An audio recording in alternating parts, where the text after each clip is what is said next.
Masih bersama saya Novrianti, calon guru penggerak angkatan 6, penerapan budaya positif di SMA Negeri 2 Bengkulu Tengah, di bawah bimbingan fasilitator Haja Ucu Julaiha MPD dan pengajar praktik Mulia Triska Putri SPD MPD. Pada diseminasi aksi nyata budaya positif di SMA Negeri 2 Bengkulu Tengah ini, saya akan menyampaikan yang pertama, perubahan paradigma belajar, yang kedua, disiplin positif, yang ketiga, motivasi perilaku manusia, yang keempat, kebutuhan dasar, yang kelima, posisi kontrol restitusi, yang keenam, keyakinan kelas, dan yang ketujuh, segitiga restitusi. Permasalahan yang pertama yaitu perubahan paradigma belajar. Tentu kita harus memahami terlebih dahulu apa sih paradigma. Paradigma adalah cara pandang seseorang. Nah, pada pokok bahasan paradigma ini saya akan memberi gambaran dengan mengilustrasikan ada dua orang yang sedang melakukan aksi menggempalkan tangan atau membuka kempalan tangannya. Dalam aksi ini, anggap aja si A dan si B. Ketika si A meminta si B membuka kempalan tangannya, tentu dibuka atau tidak itu tergantung si B. Nah, demikian juga ketika si B meminta si A membuka atau tetap menutup kempalan tangannya, tetap itu tergantung dari si A mau membuka atau tidak. Di sini ada tiga pertanyaan yang dikemukakan. Tiga pernyataan juga bisa sih. Yang pertama, dia membuka kepalan tangannya, tentu dia punya alasan. Yang kedua, dia tetap menutup kepalan tangannya dan juga dia memiliki alasan. Yang ketiga, sesungguhnya siapa sih yang memegang kontrol dari proses membuka atau menutup kepalan tangan? Mari kita jawab dari tiga permasalahan yang kita ungkapkan tadi. Untuk pertanyaan yang pertama dan yang kedua, mereka membuka atau tetap menutup kepalan tangan. Tentu ada dua kemungkinan. Kemungkinan mereka membuka dan kemungkinan mereka tetap menutup kepalan tangannya. Nah, sedangkan pertanyaan yang C, yang memegang kontrol atas kepalan tangan itu siapa sih?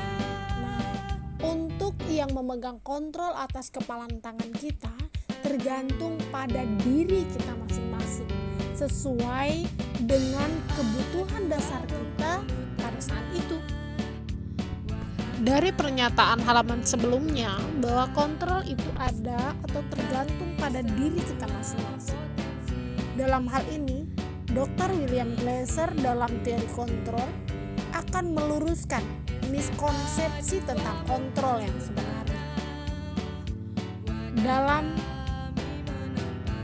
buku beliau menyampaikan bahwa guru mengontrol murid itu ilusi, bahwa semua penguatan positif efektif dan bermanfaat itu ilusi. Kritik dan membuat orang merasa bersalah dapat menguatkan karakter itu juga ilusi. Orang dewasa memiliki hak untuk memaksa itu juga merupakan ilusi menurut Dr. William Glasser. Jika benar apa yang disampaikan oleh Dr. William Glasser pada halaman sebelumnya, terus bagaimana kita bisa berubah dari teori stimulus respon ke teori kontrol, di mana pada teori stimulus respon dinyatakan bahwa kebutuhan kita sama, sedangkan pada teori kontrol telah mengakui bahwa kebutuhan kita berbeda. Dalam hal ini, Stephen R. Covey menyatakan bahwa bila kita ingin membuat kemajuan perlahan, sedikit demi sedikit ubahlah sikap dan perilaku Anda. Namun, bila kita ingin memperbaiki cara-cara utama kita, maka kita perlu mengubah kerangka acuan kita. Ubahlah bagaimana Anda melihat dunia, bagaimana Anda berpikir tentang manusia. Ubahlah paradigma paradigma Anda. Skema pemahaman dan penjelasan aspek-aspek tertentu tentang realita. Realitanya apa Bapak Ibu? Realitanya menyatakan bahwa kebutuhan kita berbeda, bahwa semua orang melihat hal yang sama menurut stimulus respon, tapi menurut teori kontor bahwa setiap orang memiliki gambaran yang berbeda. Kita berusaha memahami pandangan orang lain tentang dunia. Semua perilaku memiliki tujuan. Hanya Anda yang bisa mengontrol diri Anda. Anda tidak bisa mengontrol orang lain, dan kolaborasi dan konsensus menciptakan pilihan-pilihan baru. Dalam hal ini, artinya Stephen R. Covey berharap bahwa kita bisa melihat dunia. Bagaimana kita berpikir tentang manusia, maka kita diminta untuk mengubah paradigma kita, skema pemahaman kita yang minta untuk dirubah untuk dapat menetralisir teori kontrol tentang dunia seperti apa yang disampaikan oleh Stephen R. Covey tadi. Kita dalam lingkungan sekolah hendaklah untuk meminta kita bersama siswa-siswa kita untuk melakukan disiplin positif. Apa tujuan dari disiplin positif? Yaitu menanamkan motivasi yang ketiga pada murid-murid kita, yaitu untuk menjadi orang-orang yang mereka inginkan dan menghargai diri sendiri dengan nilai-nilai yang mereka percaya. Artinya, ketika mereka menjadi orang-orang yang mereka inginkan, mereka sudah bisa menghargai dirinya sendiri dengan nilai-nilai yang mereka punya, maka akan tumbuh motivasi intrinsik dalam diri siswa-siswa kita. Ketika motivasi intrinsik itu telah ada dalam diri mereka, maka motivasi ini tidak akan terpengaruh oleh hukuman ataupun hadiah. Mereka akan tetap berperilaku baik dan berlandaskan nilai-nilai kebajikan, karena mereka ingin menjadi orang-orang yang menjunjung tinggi nilai-nilai yang mereka hargai atau mencapai suatu tujuan mulia. Dalam hal ini, disiplin adalah penanaman motivasi intrinsik dalam diri seseorang untuk menghargai dirinya dengan menjalankan nilai-nilai yang mereka percaya, yaitu nilai-nilai kebajikan untuk mencapai suatu tujuan mulia. Kebanyakan orang akan menghubungkan kata disiplin dengan tata tertib, teratur, dan kepatuhan pada peraturan. Kata disiplin juga sering dihubungkan dengan hukuman, padahal itu sesungguhnya berbeda. Karena belajar tentang disiplin positif tidak harus dengan memberi hukuman. Justru itu adalah salah satu alternatif terakhir dan kalau perlu tidak digunakan sama sekali. Bapak pendidikan kita, Ki Hajar Dewantara, menyatakan bahwa di mana ada kemerdekaan, disitulah harus ada disiplin yang kuat. Sungguh pun disiplin itu bersifat self-disiplin, yaitu kita sendiri yang mewajibkan kita dengan sekeras-kerasnya. Tetapi itu sama saja, sebab jikalau kita tidak cakap melakukan self-disiplin, wajiblah penguasa lain mendisiplin diri kita. Dan peraturan demikian itulah harus ada di dalam suasana yang merdeka. Ki Hajar Dewantara, Pemikiran Konsepsi Keteladanan Sikap Merdeka, cetakan kelima tahun 2013 halaman 470. Budaya positif merupakan kebiasaan atau perilaku positif yang disepakati bersama untuk dijalankan dilaksanakan dalam waktu yang lama. Jika kebiasaan positif ini sudah membudaya, maka nilai-nilai karakter yang diharapkan akan terbentuk pada diri anak. Lingkungan sekolah sebagai salah satu lembaga yang punya kepentingan dalam pembentukan karakter anak, sehingga perlu membangun budaya positif tersebut. Setiap tindakan atau perilaku yang kita lakukan di dalam kelas dapat menentukan terciptanya sebuah lingkungan positif. Perilaku warga kelas tersebut menjadi sebuah kebiasaan yang akhirnya membentuk sebuah budaya positif.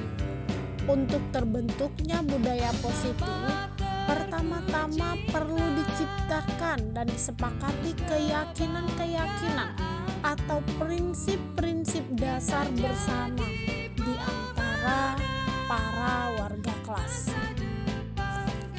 Dari beberapa penjelasan-penjelasan yang telah kita lalui tadi, ada 3 kata kunci yang akan kita bahas bersama. Yang pertama, disiplin positif. Yang kedua, kontrol diri. Yang ketiga, tujuan mulia. Menurut Dr. William Glasser, bahwa setiap perbuatan itu memiliki suatu tujuan. Nah, tujuan yang diharapkan oleh siswa kita, tujuan yang juga kita harapkan untuk siswa kita, perlu kita kaitkan dengan pendapat Diana Gosen, di mana beliau menyatakan bahwa dengan mengaitkan nilai-nilai kebajikan yang dimiliki seseorang, maka motivasi intrinsiknya akan terbangun. Untuk membangun motivasi intrinsik yang diharapkan ini, maka diharapkan untuk kita dapat menumbuhkan motivasi intrinsik murid-murid kita, sehingga mereka pun nantinya diharapkan dapat menjadi pelajar profil Pancasila atau pelajar Pancasila, di mana mereka memiliki sikap beriman, bertakwa kepada Tuhan Yang Maha Esa dan berakhlak mulia, mandiri, bernalar kritis, berkebinekaan global, bergotong royong, dan kreatif. Kita pun harus mengakui bahwa perilaku manusia itu dapat terjadi karena 3 motivasi atau motivasi perilaku manusia itu ada 3. Disampaikan oleh Diana Gosen dalam bukunya Restructuring School Discipline, menyatakan ada 3 alasan motivasi perilaku manusia. Yang pertama, tingkat motivasi yang terendah, yaitu motivasi karena perilaku manusia, yaitu untuk menghindari ketidaknyamanan atau hukuman. Kemudian yang kedua, berada 1 tingkat di atas motivasi yang terendah tadi, yaitu untuk mendapatkan imbalan atau penghargaan dari orang lain. Motivasi yang ketiga, yaitu untuk menjadi orang yang mereka inginkan dan menghargai diri sendiri dengan nilai-nilai yang mereka percaya. Motivasi ini yang akan membuat seseorang menjadi disiplin positif karena perilakunya bersifat intrinsik. Artinya, dari 3 motivasi perilaku manusia, sebaiknya manusia itu memiliki motivasi yang ketiga. Manusia memiliki 5 kebutuhan dasar. Kebutuhan yang paling penting, yaitu kebutuhan bertahan hidup atau survival, adalah kebutuhan yang bersifat fisiologis untuk bertahan hidup, misalnya kesehatan, rumah, dan makanan. Kemudian kebutuhan dasar yang kedua yaitu penguasaan atau kebutuhan pengakuan atas kemampuan. Yang ketiga, kebebasan atau freedom atau kebutuhan akan pilihan. Yang keempat, kebutuhan cinta dan kasih sayang atau kebutuhan untuk diterima. Yang kelima, kebutuhan kesenangan, kebutuhan untuk merasa senang. 5 dasar kebutuhan manusia ini harus sama-sama kita pahami. Kebutuhan dasar ini milik semua manusia, baik dia guru ataupun dia sebagai seorang murid.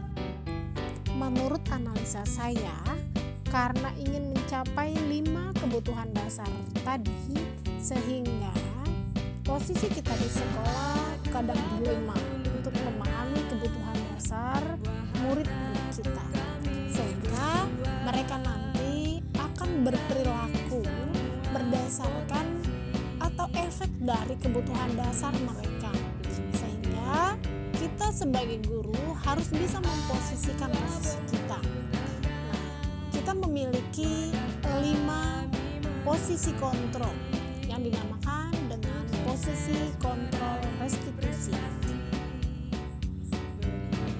Yang pertama sebagai penghukum, yang kedua sebagai pembuat rasa bersalah, yang ketiga sebagai teman, yang keempat sebagai pemantau, dan yang kelima sebagai posisi kontrol sebagai manajer. Nah, posisi-posisi ini dimiliki oleh kita sebagai seorang guru.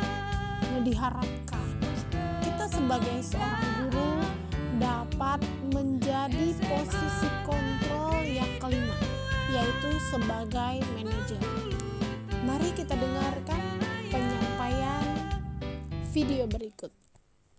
Untuk dapat melatih murid memiliki motivasi intrinsik, walaupun perilaku mereka itu ada di 3 tingkatan. Tingkatan terendahkah, satu di atasnya, atau tingkatan yang terbaik. Walaupun siswa itu memiliki kebutuhan dasar, 5 kebutuhan dasar dimiliki oleh mereka, dan guru pun memiliki 5 posisi kontrol seperti yang telah disampaikan sebelumnya. Hendaknya mari kita sama-sama membuat keyakinan kelas untuk murid-murid kita. Sekolah membuat berbagai kebijakan dan program dalam pembentukan karakter, yaitu dengan cara salah satunya membuat keyakinan kelas. Dalam keyakinan kelas, partisipasi penuh dari murid dan pendapat murid sehingga keyakinan kelas yang telah dibentuk dapat diterapkan oleh murid. Kemudian, tidak ada hukuman atau reward ketika mereka melanggar ataupun melaksanakan, karena pada dasarnya keyakinan kelas ini terbentuk atas kesadaran dari murid dan tidak ada unsur pemaksaan dari guru. Kemudian, keyakinan kelas itu sendiri dibuat atas dasar keinginan seluruh murid dalam mewujudkan kelas impiannya. Dalam menjalankan keyakinan kelas, dalam menjalankan semua tugas kita di sekolah, tentu barang mustahil kita tidak menemui permasalahan-permasalahan pada murid-murid kita. Untuk mengatasi permasalahan-permasalahan ini, kita dapat melakukan dengan segitiga restitusi. Terdapat 3 langkah dalam segitiga restitusi, yaitu menstabilkan identitas, validasi tindakan yang salah, kemudian menanyakan keyakinan. Untuk menstabilkan identitas, ada beberapa pertanyaan yang dapat menjadi contoh ketika kita menstabilkan identitas murid kita yang berbuat salah. Yang pertama, berbuat salah itu tidak apa-apa. Yang kedua, tidak ada manusia yang sempurna. Yang ketiga, saya juga pernah melakukan kesalahan seperti itu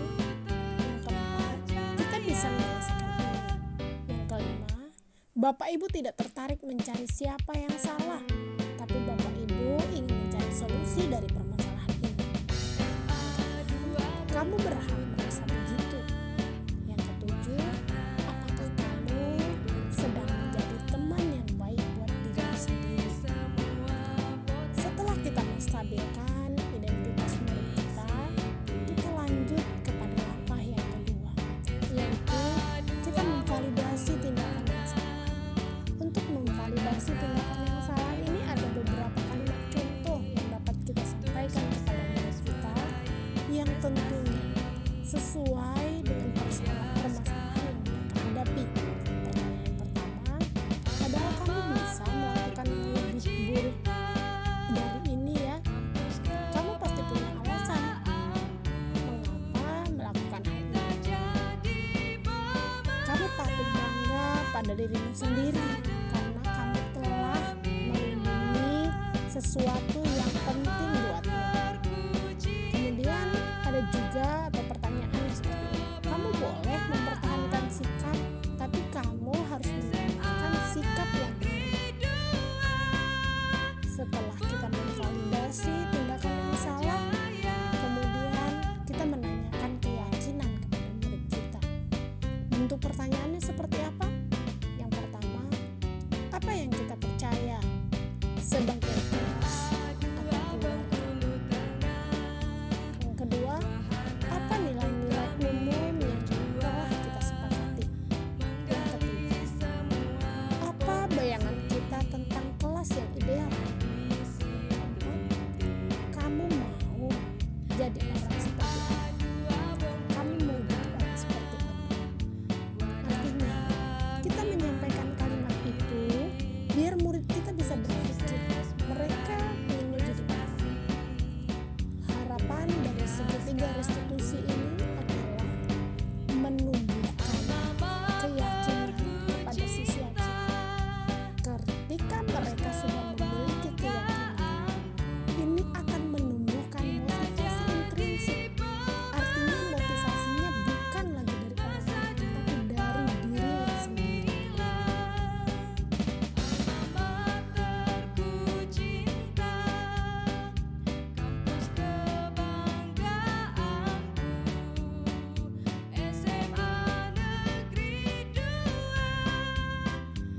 Demikian tadi contoh keyakinan kelas yang telah dilakukan di SMA Negeri 2 Bengkulu Tengah dan penyelesaian kasus siswa dengan segitiga restitusi. Sekian, terima kasih.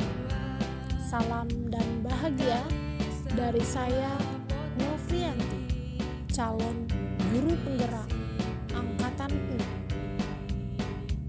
Tergerak, bergerak, dan siap menggerak.